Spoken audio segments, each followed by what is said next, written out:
तो top angle में पहली स्टोरी की शुरुआत अमेरिका ईरान के बीच भीषण जंग की है। अमेरिका इसराइल और ईरान के बीच जंग के अब 11 दिन हो चुके हैं और ये जंग और भीषण होती जा रही है। अमेरिका और इसराइल का ईरान पर भीषण बमबारी जारी है तो ईरान भी लगातार जवाबी हमले कर रहा है। ईरान ने इसराइल और खाड़ी देशों में बैलिस्टिक मिसाइल और ड्रोन दागे हैं, लेकिन अब ईरान ने हमले की रणनीति बदलकर मिसाइलों में एक टन के वॉरहेड लगाकर हमले शुरू कर दिए। तो वहीं अमेरिका और इसराइल ने भी ईरान पर सबसे भीषण हमला करने की तैयारी की है। ईरान का क्या महाविनाशक प्लान और अमेरिका और इसराइल की विध्वंसक हमले की क्या है तैयारी, टॉप एंगल में आपको डिटेल से बताएंगे। अमेरिका, इसराइल और ईरान के बीच जंग और भीषण हो गई है। अमेरिका और इसराइल का ईरान पर अब भीषण बमबारी जारी है। ईरान के military base, missile launch site और कम्युनिकेशन नेटवर्क पर स्ट्राइक की जा रही है। इससे ईरान में भारी तबाही मची हुई है। लेकिन इस जंग को लेकर अमेरिका और राष्ट्रपति डोनाल्ड ट्रंप अब कंफ्यूज नजर आ रहे हैं। ट्रंप रोज नए नए बयान दे रहे हैं। कभी कह रहे हैं ईरान जंग बस खत्म होने वाली है, कभी इशारा दे रहे हैं जंग लंबी चल सकती है। अब ट्रंप ने यह दावा किया कि ईरान के पास अब कोई नेवी नहीं है, कोई एयरफोर्स नहीं है, मिसाइलें बिखरी पड़ी हैं, ड्रोन हर जगह नष्ट किए जा रहे हैं, ईरान के पास कुछ भी नहीं बचा है। तो वहीं दूसरी तरफ ईरान ने अमेरिका को ललकारा है। ईरान ने कहा कि जंग कब खत्म होगी यह अमेरिका नहीं, हम तय करेंगे। ईरान लगातार जवाबी हमले कर रहा है। ईरान ने इसराइल पर मिसाइल से जोरदार हमला बोला है। साथ ही खाड़ी देशों में यूएई, बहरीन, कुवैत और इराक में बैलिस्टिक मिसाइल और ड्रोन दागे हैं, जिसमें से ईरान ने कुछ मिसाइलों से खाड़ी देशों के तेल ठिकानों और अहम इंफ्रास्ट्रक्चर को निशाना बनाया है। लेकिन ईरान का हमला अब ज्यादा विध्वंसक हो गया है क्योंकि ईरान ने मिसाइल हमलों की रणनीति ही बदल दी है। ईरान अपनी मिसाइलों में एक टन के वॉरहेड लगाकर ईरान ने हमले शुरू कर दिए। ईरान का ये बहुत ही ज्यादा घातक जंग का प्लान है। इससे बहुत ज्यादा तबाही मचने की आशंका बढ़ गई है। मिसाइलों में एक टन के वॉरहेड लगाने की घोषणा IRGC aerospace commander general Mousavi ने की है। साथ ही उन्होंने बहुत ज्यादा असर करने वाले स्ट्राइक और सैचुरेशन अटैक स्ट्रेटजी को लेकर ईरान की रणनीति में आए बड़े बदलाव की जानकारी दी है। एक टन वाले वॉरहेड के साथ अगर कोई मिसाइल किसी जगह पर गिरती है तो उसका असर कितना विध्वंसक होगा, इसका अंदाजा आप इस बात से लगा सकते हैं कि कोई मिलिट्री इंफ्रास्ट्रक्चर पूरी तरह से इससे तबाह हो सकता है। माना जा रहा है कि इससे ईरान इसराइल में aerospace, bunker, port, logistic hub और कमांड सेंटर पर भीषण हमलों की शुरुआत कर सकता है। ईरान अब सीमित नुकसान पहुंचाने वाली मिसाइलों का इस्तेमाल कम करने जा रहा है। ईरान अगर वाकई एक टन वाले वॉरहेड वाले मिसाइलों से हमला कर रहा है या करने वाला है तो यकीन मानिए ये जंग महाविनाशक की हालत में पहुंच सकती है। ये मिसाइलें इसराइल और मिडिल ईस्ट में मौजूद अमेरिका के सैन्य ठिकानों पर भारी नुकसान पहुंचा सकती हैं। ऐसे में इसराइल और अमेरिका के हमले भी घातक हो सकते हैं।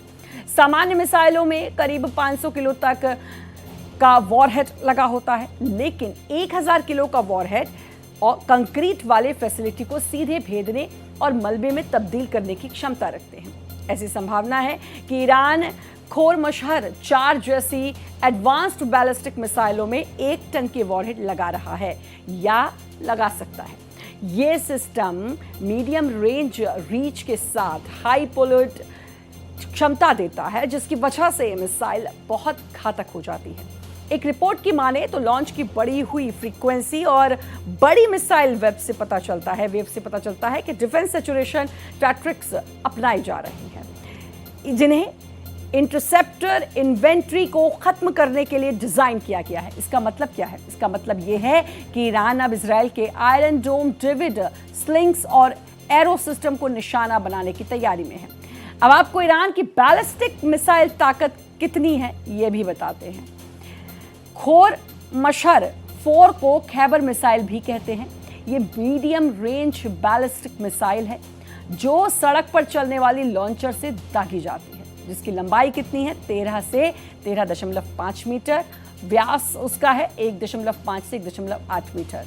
वजन की बात कर लें 15,000 से 20,000 किलो इसका वजन है। इसमें 1800 किलो तक पेलोड ले जाने की क्षमता है और मिसाइल में 1 टन से ज्यादा हाई एक्सप्लोजिव वॉरहेड लगाया जा सकता है। ये लिक्विड फ्यूल से चलती है और 2000 से 3000 किलोमीटर तक मार कर सकती है। ईरान का दावा है कि ये 2000 किलोमीटर दूर भी 30 मीटर के दायरे में सटीक निशाना लगा सकती है। खोरमशहर 4 को लॉन्च करने में सिर्फ 15 मिनट लगते हैं। ये 19,757 किलोमीटर प्रति घंटे की स्पीड से हवा के बाहर और 9,878 किलोमीटर प्रति घंटे की स्पीड से हवा के अंदर उड़ती है। मिसाइल में मल्टीपल वॉरहेड लगाए जा सकते हैं। ये 80 छोटे छोटे टारगेट को मार सकती है। वॉरहेड आखिरी समय में अलग होकर इतनी तेजी से गिरता है कि दुश्मन की एयर डिफेंस उसे नहीं रोक पाती। इस मिसाइल को ईरान की एरोस्पेस इंडस्ट्री ऑर्गेनाइजेशन ने बनाया है। 2017 में ही इसे सार्वजनिक किया गया। 2019 में इसका छोटा वर्जन बनाया गया जिसकी रेंज 3000 किलोमीटर हो गई। 2020 में खोरमशहर 2 टेस्ट हुआ। 23 में खोरमशहर 4 यानी कि खैबर को आधिकारिक तौर पर दिखाया गया। ईरान का कहना है कि दुनिया की सबसे सटीक और तेज तैयार होने वाली मिसाइलों में से एक है। वहीं ईरान के रेवोल्यूशनरी गार्ड ने कहा कि ईरान की सेना के अलग अलग हिस्सों ने मिलकर अमेरिका और इजराइल के अनुमान से बाहर की प्लानिंग की। अब जंग कई मोर्चों पर चल रही है। ईरान का दावा है ये हमले इजराइल और अमेरिका की एयर डिफेंस को पूरी तरह चकमा दे रहे हैं। इस मिसाइल हमले से पूरा मिडिल ईस्ट फिर से तनाव में आ गया है। उधर इजराइल के प्रधानमंत्री बेंजामिन नेतन्याहू ने कहा कि ईरान के खिलाफ सैन्य अभियान अभी खत्म नहीं हुआ। साथ ही उन्होंने कहा कि इजराइल का मिलिट्री ऑपरेशन ईरान की हड्डियां तोड़ रहा है और इसकी मजहबी लीडरशिप को कमजोर कर रहा है। नेतन्याहू ने नेशनल हेल्थ कमांड सेंटर के दौरे के दौरान ये बातें कही। हमारी ख्वाहिश ईरानी लोगों को जुल्म के बंधन से आज़ाद कराना है, लेकिन आखिर में ये उन पर निर्भर करता है। लेकिन इसमें कोई शक नहीं कि अब तक की गई कार्रवाइयों से हम उनकी हड्डियां तोड़ रहे हैं और हम अभी खत्म नहीं हुए हैं। वहीं ईरान के उप विदेश मंत्री काज़म गरीबाबादी ने अमेरिका के साथ सीज़फायर की संभावना से इनकार कर दिया है। उन्होंने कहा भले ही वे सीज़फायर का अनुरोध करें, लेकिन ये तय करना होगा जब ईरान को यकीन हो कि वे दोबारा हमला नहीं करेंगे। गरीबाबादी ने कहा कि हमारा पलड़ा भारी है, उनके प्लान फेल हो गए हैं और वे अपने गोल तक नहीं पहुंच पाए हैं। ईरान ने इजराइल और अमेरिका को बहुत नुकसान पहुंचाया है। अमेरिका और इजराइल मिलकर पूरी रणनीति के साथ ईरान पर हमले कर रहा है। इजराइल के institute for national security studies यानी INSS के मुताबिक जंग की शुरुआत में अमेरिका सेना ने ईरान में 3 गुना ज्यादा हमले किए, लेकिन जंग के पहले फेज में जाने के बाद इजरायली हमले तेज हो गए, जो शायद रणनीति, हथियारों के लिमिट और पॉलिटिकल हिसाब किताब को दिखाता है। जंग के पहले 5 दिन में अमेरिकी सेना ने ईरान में करीब 2000 टारगेट पर हमला किया था, जबकि इजराइल ने करीब 600 हमले किए थे। लेकिन फिर वीकेंड में जब इजराइल और अमेरिका ने जंग के अगले फेज में जाने की घोषणा की तो रणनीति में एक बदलाव देखा गया और दूसरे फेज में इजरायली सेना ने अमेरिकी सेना के मुकाबले करीब 3 गुना ज्यादा हमले किए। इस दौरान अमेरिका ने 1000 ठिकानों पर तो इजराइल ने 2800 टारगेट पर हमले किए। INSS के आंकड़ों के मुताबिक कुल मिलाकर ऑपरेशन शुरू होने के बाद से अमेरिका ने ईरान में करीब 3000 टारगेट पर हमले किए हैं, जबकि इजराइल ने ईरान में लगभग 3400 टारगेट्स पर हमले किए हैं। इस बीच अमेरिकी सेना ने ईरान के खिलाफ अपने मिलिट्री ऑपरेशन को लेकर अहम जानकारी दी। अमेरिकी सैन्य अधिकारी जनरल डेनकिन ने कहा कि ज्वाइंट मिलिट्री फोर्स लगातार ईरान की सैन्य क्षमता को कमजोर करने के लिए ऑपरेशन चला रहे हैं। अमेरिकी रक्षा अधिकारियों ने संकेत दिया कि ईरान पर सबसे बड़ा हमला हो सकता है। जनरल डेनकिन ने कहा कि ऑपरेशन शुरू होने के बाद से ईरान के बैलिस्टिक मिसाइल हमलों में करीब 90% की गिरावट आई है।